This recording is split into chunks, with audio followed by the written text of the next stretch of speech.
Hey, what's going on, everybody? Just want to make try to make at least a quick video on my Century Arms Bulgarian Makarov, or Makarov, however you want to say it.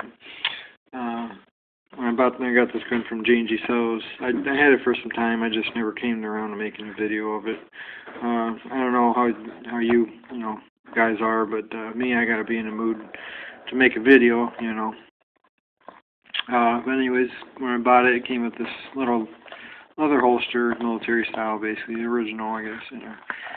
You can hold the extra magazine. Has this little pull tab here, where because the way the gun sits in the holster is like pretty deep in. So if you needed to try to pull it, to draw it, it's pretty difficult. So the concept is to pull this tab, and it will push in the trigger guard and push the firearm up more, so you can actually grab it out of the holster and draw it. It is in the standard 9x18 Makarov caliber, which is, if you don't know, is basically a little smaller than 9mm. Bullet size is the same, basically, just the casing. It goes 9mm, 9x18, which is this one, and then 380 is a little shorter than this caliber. So basically the bullets are the same, just the casings are a little shorter, so this is in between 9mm and 380. Actually, this is a pretty decent gun for carry. It's not that wide, It may look that on the video, but it's actually pretty thin, pretty compact for the most part, especially for being a older gun, older design. Weight, traditional for about the size for a steel gun. Weight's not a big deal to me. I'm not like some other people that every ounce makes a difference. It's not going to be something I'm going to be carrying for 2 days in a row straight. It's not a big deal for me. Weight. But of course, it's not a perfect choice. But if you're on a budget and you need a decent firearm for carry, and these you should usually pick up fairly inexpensive for the most part. I mean, they're not bad. But of course there are some that are maybe just a little more, maybe a better option, but just really all depends on you. And of course, as a traditional for the time period, kind of crappy sights, kind of like on a 1911, how they were, before we got all these nice fancy sights on 1911s now, tiny sights and all these other ones. But this gun has been safety checked. It is safe. I know that for sure.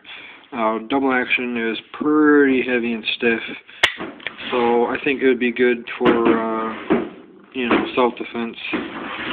Sorry for all the noise upstairs. I'm in the basement, and apologize for that. But anyways, so I think it would be good for the fact that the long trigger pull. Of course, you're going to want it on decock and put the hammer forward when you're carrying. So if you, God forbid, had to use it in a situation, it is going to be a heavy pull. So, it's good so you don't accidentally, shoot somebody that you didn't intentionally want to shoot. Single action is not that bad, but yet it's still a little heavy. Safety, I don't care for. Mostly the way they did it. With the hammer back, if you wanted to put on safety, traditionally when you would put the safety down, it would decock and put it on safe, but this is actually the opposite. You push it up and it's on safe, and then it decocks. I don't care for that at all. I think it can mess somebody up in the situation, but of course me, if I was going to carry it, which I never really would, just for the fact I got other guns that are better to carry, I would have it decock and safety off. But that's just me. I believe the barrel I'm not for sure, but the barrel I think is polygonal rifled. I could be mistaken on that. I'm not sure. This gun also did, besides the holster, it did come with black grips, and also this Bakelite original military style grips. And originally they always, pretty sure, come with the black grips, and then you can, if you wanted to, put the traditional grips on it, which I think most people do. Me personally, find it to make the gun look a lot better with the traditional grips and stuff.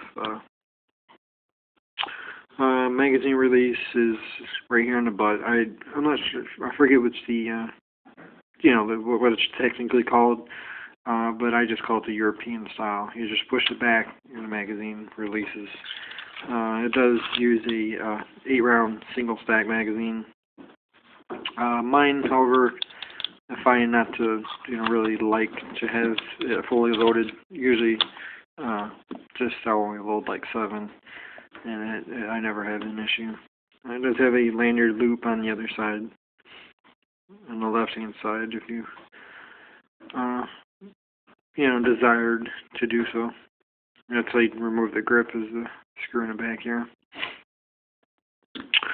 Okay, of course, the disassembly, you just pull, kind of like on a PPK, Walter PPK, the trigger guard just pulls down. You just pull it down and either go to the left or right side, move it over.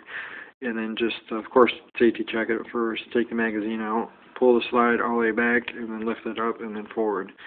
And your recoil spring will stay on the barrel. The barrel is fixed to the frame, kind of like a PVK. As far as the caliber, I kind of want to talk a little bit about it, just a minute or so. The caliber, basically, how it came to be is during the war, World War II, I believe it was. The Germans were kind of running low on ammo and stuff, and towards the end of the war, and I guess the Russians didn't want to make this gun 9mm, so if they ran out and they needed to steal the Russians' ammo off their dead soldiers, or if they were to find a ammo stash, cache, or somewhere at a base or something, and to take all their ammo. Well, they didn't want that to want them to do that, so they were genius where they thought of the idea of making somewhat of basically like a 9mm, but a little shorter, where the Germans can't use the Russians' ammo. So that's why they created this caliber, and it's a little smaller than 9mm, so the Germans can't use it for their MP40s and their Lugers and their P38s and everything. So I thought that was pretty cool. It's very smart on the Russians' part, which I think they're very, well, basically I think they're geniuses with firearms and stuff like that. I love their weaponry, all kinds of their guns that they have. But anyway, so yeah, I thought that was kind of cool. In case maybe somebody didn't know, that's why they created this caliber, is so the Germans wouldn't use their ammo. Of course, it's just kind of a quick summary of it. Of course, there's more, things, that I haven't said. I'm sure, but just kind of wanted to make it a little quick. But yeah, it's been a good gun. I think it's fun to shoot. Haven't really shot it much, but it is a fun gun to shoot. Just something I just wanted in my collection. So, alright, well, thanks for watching. If you have any questions or anything, feel free to send me a message. Alright, well, thanks for watching.